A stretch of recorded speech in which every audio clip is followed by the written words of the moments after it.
How to fix Facebook Marketplace isn't available to you. I am going to show you how you can easily fix Facebook Marketplace, which isn't available to you. First, download the Facebook app on your mobile phone. Make sure to log into your account first, or you can create a new one. Go to the Facebook app and tap on the profile icon in the lower right corner. Look for the option Settings and Privacy by scrolling down. Tap on See More in Account Center and then tap on Personal Details from the menu list. You will see your personal details including contact info, date of birth, and more. You can change or edit your information by tapping on the information to edit it. Go to your Google Play Store or Apple App Store and search Facebook. Tap on the Update option icon to update your Facebook app to the latest version.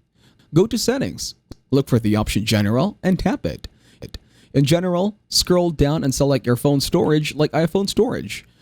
Scroll down, tap Facebook, and offload the app by tapping on Offload App. Thanks for watching, leave a like and subscribe.